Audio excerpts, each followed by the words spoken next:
Okay, we are on. Okay, all right. Well, it is 9 o'clock. We will call the August 26th Finance Administration Committee meeting to order. First item on the agenda, public session. We don't have anyone here. Anything turned in, written? All right, we'll move on. Presentation and discussion items. First up, an update on current projects. Sir.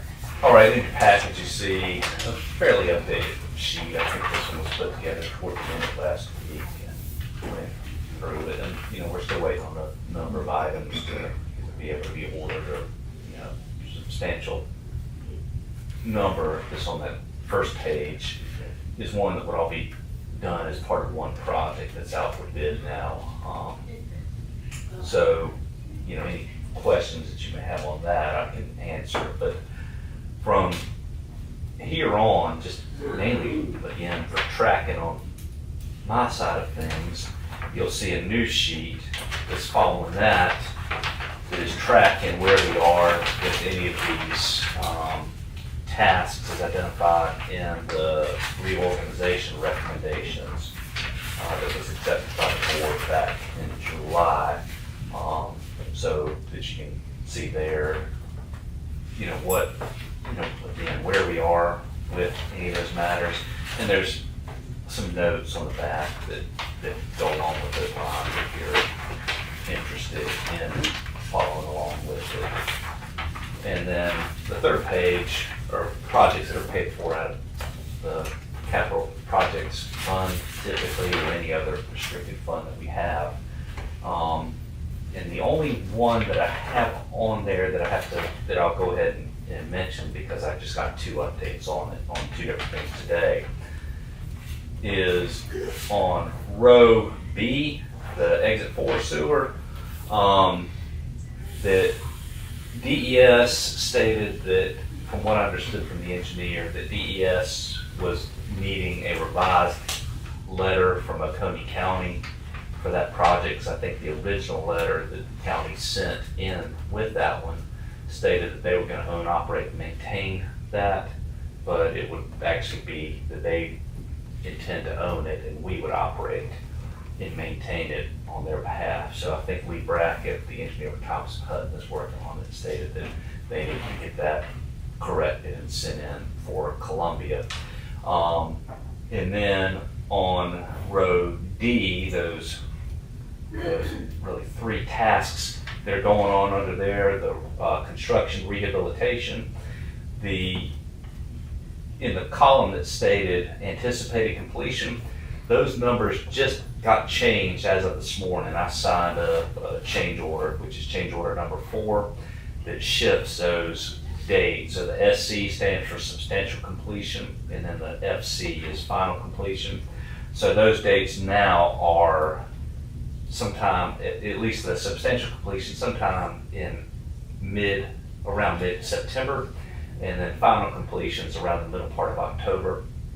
And the reason for those changes was because of rain days associated with the project.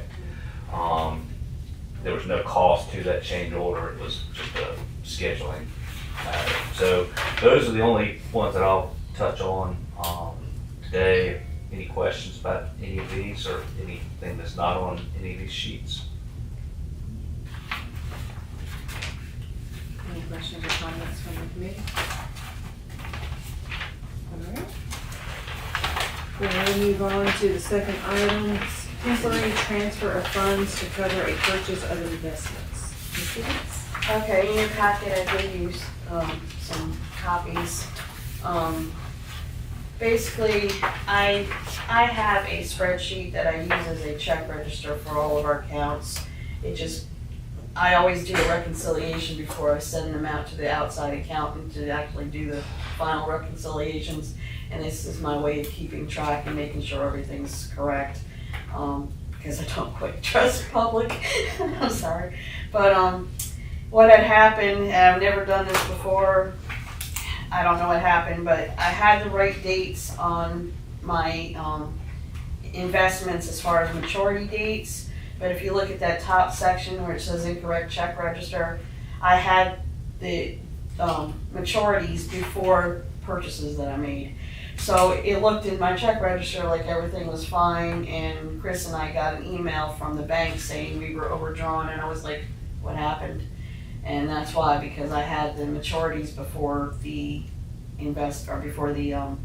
purchases. So if you look at the bottom one, you'll see what it was actually supposed to be. And what we did, Chris and I talked about it, and I basically just transferred out of the O&M fund into the wholesale impact fund, $262,100 to cover those investments. Temporarily, the maturities are actually taking place this week, so we will have that transferred back to O&M by the end of this week. So it was just my goof up because I had it wrong in that. And you did alert Kevin Bronson, the board chair, Yeah. and so he authorized and signed off on it before the transfer was made, which is allowed by the Policy. financial policy. Yeah.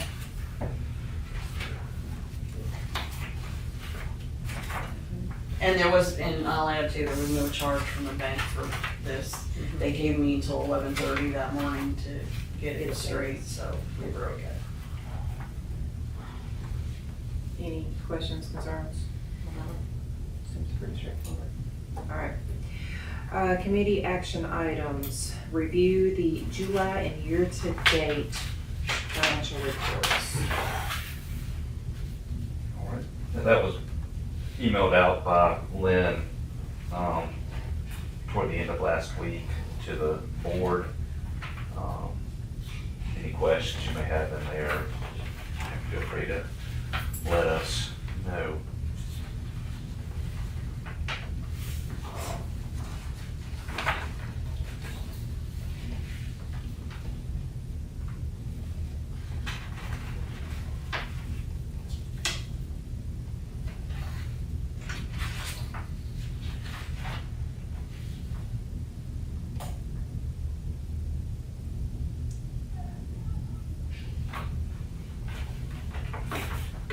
Any comments, questions?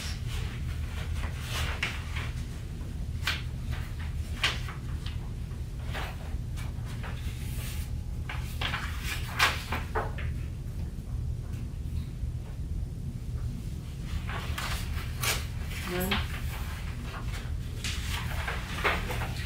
On the couple of items where there wasn't something budgeted, but then there was an expenditure, do y'all normally do a transfer or? What do you mean? I'm sorry. On some of the, couple of the line items, there wasn't a budget appropriation, but then there was an expenditure. Okay, so are you talking about like the pump station? There's, let's see, there's one under collection system, one under conveyance system, one under, where's the other one? The seminar training.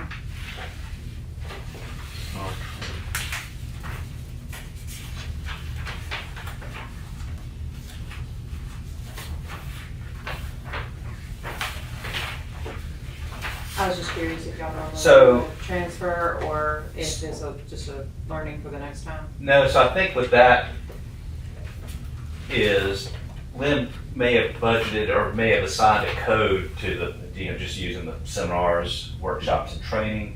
That was actually one of the items that was combined with the one above it, so really it would just be a reassignment of the GL code to Same correct it. thing with the agency memberships, because it looks like. Yes, Okay. yeah, we combined a number of them. Now, the only ones that you will, that you shall see these on, that will, that are correct when you do see a zero appropriation would be for instance, under conveyance, down near the very bottom of that page, you'll see 3 pump stations with zeros. Those, we don't assign monies to individual pump stations. We assign it to just a general code, and all the stations roll up underneath that one. So, and we just allocate that money out. So that 225,000 that's above it, that's the monies that are allocated for the pump station expenses beneath it. So it's reallocated out of that into those subcategories for each individual station. But Okay. the others that would be, like you say, they would be on ones that would, That were just merged together. that were merged together.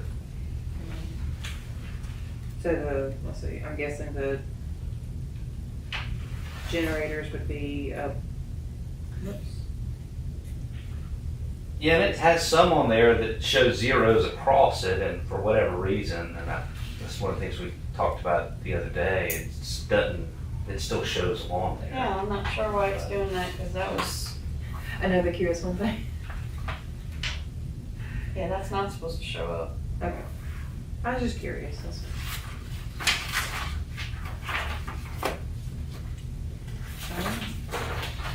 Anybody else have a question? Is there a motion to accept the July year-to-date financials? So, I'll second. Motion and a second, any further discussion? All right, all those in favor of accepting as presented, please say aye. Aye. Any none opposed? Action items to the board, we have none. So next up is the executive director's discussion impact fee policy. Okay, so, if you're fine with it, I'll just go over that, just straight through, Certainly. instead of going item 1, item 2, this request. So, impact fee policy, so when we were going through, and this involved, it involved a church that's located in the Seneca Light water system. We changed the way we do the impact fees, which is now, I'll say loosely based, because there's a few modifications to it, but it's based on the DES regulatory requirements for hydraulic loading. And when we calculated these fees for this church, they were gonna build an education component to it, which I think they were planning on using as a Sunday school building, but also was gonna be used for, like, I don't know, maybe child church, or to keep toddlers and infants while the parents were in the sanctuary. It was calculated at 9 gallons per person, for this facility, because, there's no specific good category for, there's no category that says Sunday school building. So it was treated as a school or daycare, which is a line on there at 9 gallons per attendee. So after talking with Scott McLean, and Scott McLean's the one that saw it, he's like, this, is actually 8 gallons, correct? So called Lawrence Flynn, spoke about it with him. He recommended to correct it, just consider it a Scrivener's error if this committee and the board ultimately was okay with doing it that way, and then just make the correction as a correction to a Scrivener's error.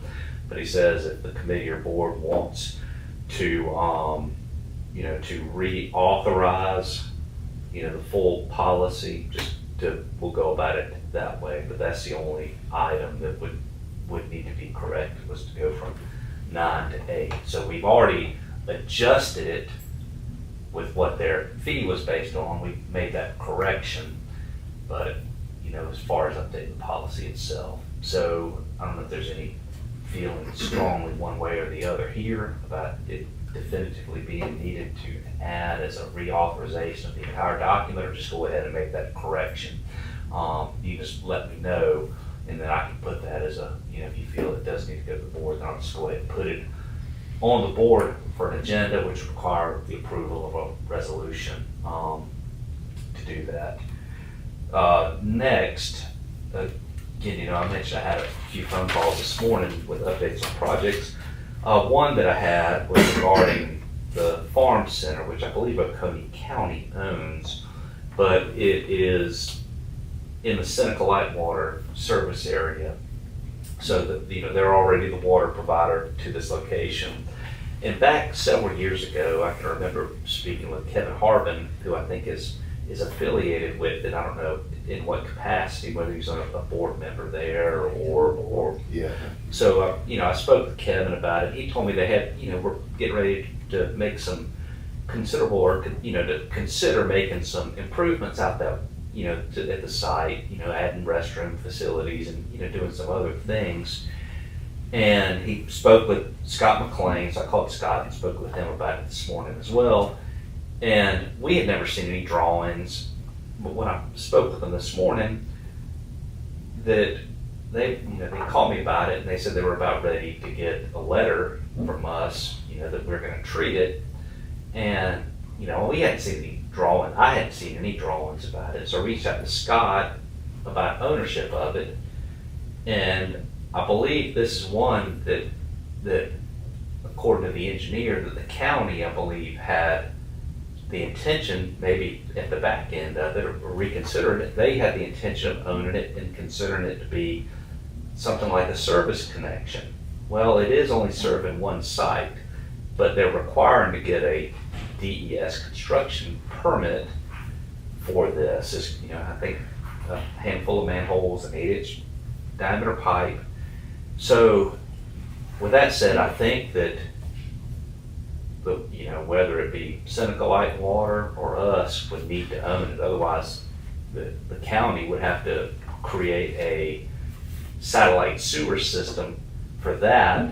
But with the county, like with Exit 4, going back to what I was talking about this morning with the O&M, the county would have us or Seneca, they'd have somebody else do the operation and maintenance of it. They would have to provide that to the state. So I don't know why it would make any sense for the county to own that system anyway. So the engineer is going to speak to the county about that. So, we're kind of in limbo with where that is right now. Next, and again, all this falls under miscellaneous. So Ardura, formerly WK Dixon, that's helping us out with our consent order rehabilitation project that we're paying for to skip money. That project, whatever the cost estimate was, and I think we budgeted or estimated around $4 million, give or take, for the construction and rehabilitation for that. And the bid came in considerably under that. It was, we ended up saving about, $700,000, $800,000, if I recall, somewhere thereabouts, under what we estimated it would be.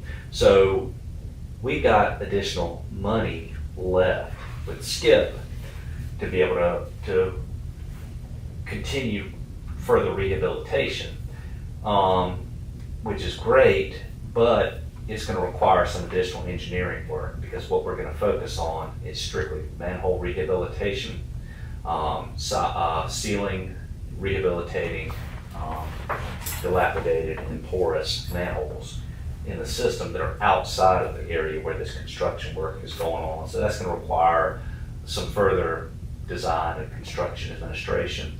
So I asked them to provide me with what a rough amount would be that they would expect for this to go forward. And the estimate that I had was going to be in the neighborhood of around about $140,000. So for that $140,000 that we would pay for, which right now it's not in our budget, it requires amendment to move forward, but we have the funds available in the in the project's contingency fund to do it, that we would be able to gain an additional $750,000+ worth of work to be done. So I'll be looking at possibly doing that at the coming meeting, because with the SKIP project, as you guys all know, because you have, each of them has one yourselves, the time is of the essence with it. So we're having to even have the discussion as to whether we would allow this to be done by the current contractor, or if we would let it as a separate bid project, which would require a little bit additional work on our end. But if we feel that this contractor may not have enough time to be able to accomplish it, or they may not be capable of doing it, then we would need to put it back out there for bid. So that's where that is. And then lastly, just to we're still waiting, usually by this time, we're at the point where we can close out the last fiscal year. And the final monthly and year-to-date report through June, which is essentially the 12-month financial report, is ready to go before the entire board for approval. Well, we're not there yet, and I'll put Lynn on the spot here, and just let her tell you, well, I think she's waiting for some information from Jason White before we can go and close out that on our end to be able to send it out for review by the committee, or that one, like I said, it doesn't typically go to the committee, it goes before the entire board, so. Yeah, I get adjustments from Jason when he's done with our audit that goes into the public system to close it out. And usually by now, they've already been here and been through our paperwork and done everything. And actually, he's coming for the first time next week, next Thursday. So they're late in coming here for whatever reason, I don't know. But, so they've got to go through our paperwork yet, and then they'll do their audit and then give me the adjustments. So those are really the only miscellaneous items that we do have. So, with that said, is there any thoughts about any direction that you would like to go with the impact fee? Do you feel strongly one way or the other? I know for me, I think the Scrivener's error, that makes sense. I mean, it's just a small error, It's worth having to do a resolution. Yeah. It wasn't in the adopted document to say the 9, was it? It was. It was? It was specifically in there to say 9 gallons per person per day. But it was truly an error. Yes. And our attorney does believe that we can just state that it's an error. Yeah, I checked with him. That's, Okay. I spoke with him. He said he recommends treating it as a Scrivener's error unless the committee or board feels otherwise. So that's how he recommended that we handle it as well. Anybody have any concerns with taking the attorney's advice? And then, but just the last thing too, any Mhm.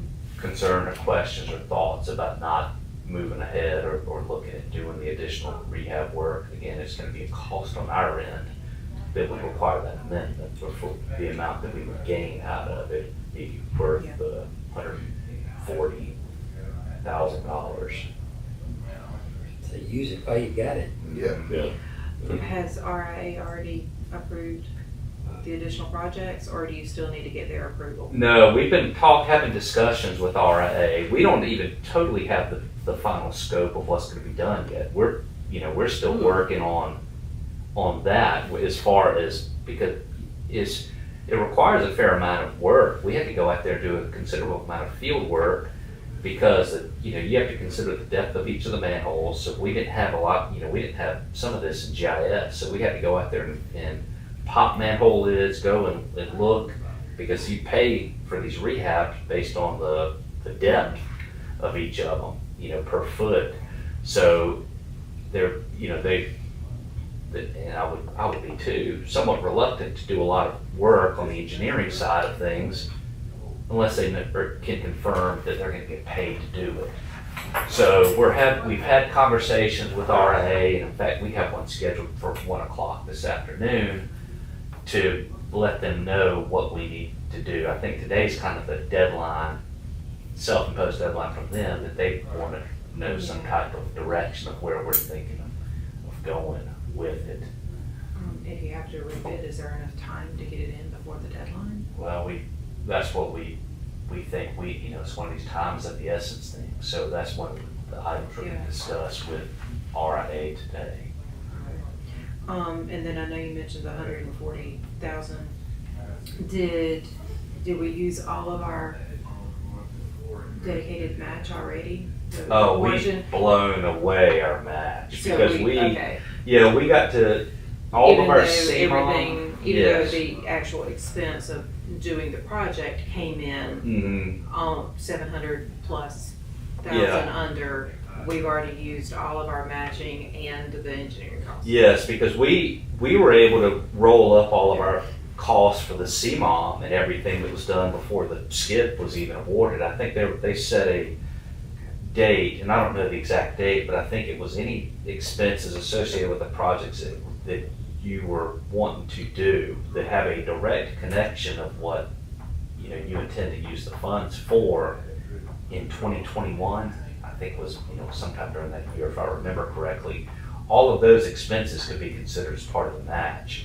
So we had, you know, well, I guess you've been on the board the longest, we've had a lot of, you know, with the CMOM portion, the very first round that we did that we paid Tugelo cash, and I think it was around $350,000 that we, you know, we paid cash for, not skip money.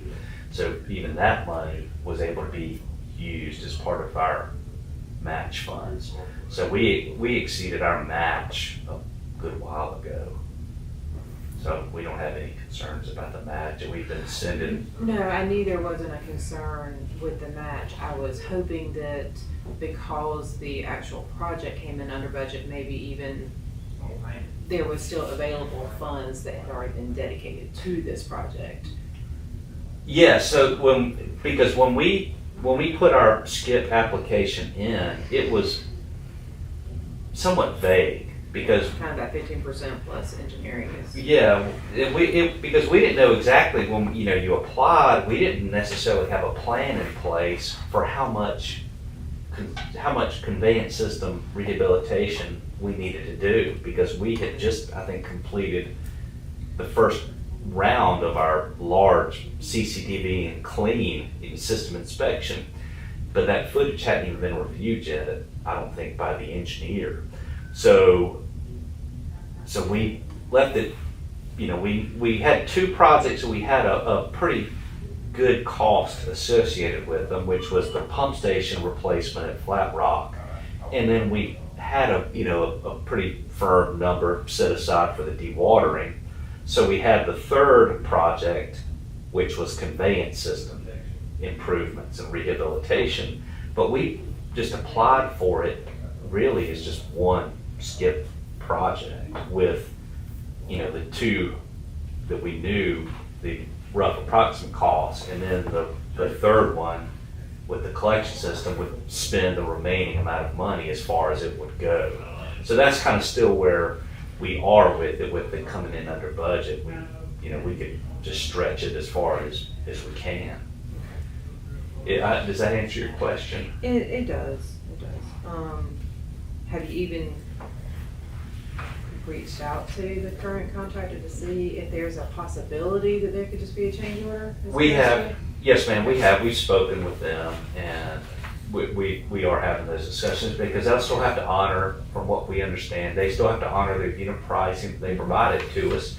And and I can't speak for them, but it may be that they don't want to honor it. They may not want to continue. So there's still a lot that's to be determined, but we need to first figure out from RIA what we have to do to be able to continue moving in another direction. I'm not going to sign or execute anything that is, without RIA's approval, since they have to, I believe, approve all of our change orders anyway. But they would have to, but it would give you an idea if they thought they might be interested in just doing a change order and continue on. You would at least know how many you could do, and that way you could give something to RIA if we want to do this many additional rehabs. Mhm. Instead of having to bid it out again, because you might not get anywhere near that same price. Right, that's right. I'm sorry, I started talking too much. Anybody else have a question or a comment? Great questions. And then with the farm center, you're just waiting to hear back from the county on that one. Yeah, and that's brand new to me, and that is going to involve more than just us. I think it's going to involve Light Water as well, because Light Water is the water provider. So, it would become, in my mind, I haven't even sat to think this whole thing through yet, but it could be mighty complex if the county intends to own that line, which I don't know if they can. You may, I haven't even spoken to the attorney, because I think it's addressed in the intermunicipal agreement where the water provider essentially has first right of refusal for that line. So let's just, for instance, say the Seneca Light and Water doesn't want it, the board, y'all don't want us to have it, and you're fine with Seneca, or with Oconee County having it. Well, again, I think they're gonna have to create a, that's in there. Hey, Rob, or come, talk somewhere else. Thanks. Oconee County, they have to, I believe they're gonna have to get a permit from the state as a satellite sewer system provider for that system.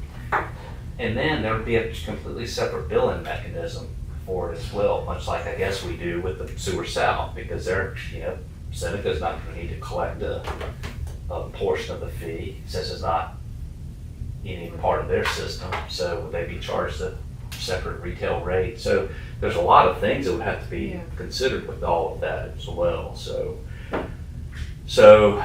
the engineer, again, I think they're planning on having a conversation with the county to make that determination, but I do know that they did reach out back in 2023 to Scott McLean to discuss it.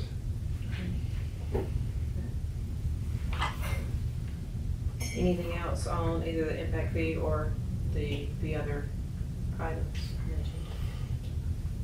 All right, members' discussion. Anything that you would like to be addressed at future meetings or for the consideration of the board?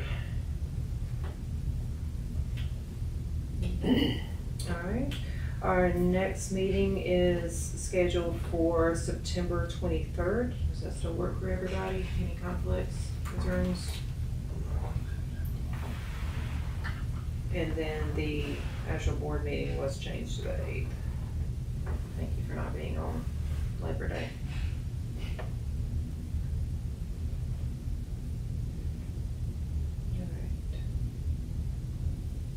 I'm good on the 23rd. Everybody else good? All right. If there's no further business, is there a motion to adjourn? Motion to adjourn. Motion, I've heard a second. All those in favor, please say aye. Aye. Aye. Meeting is adjourned at 9:33.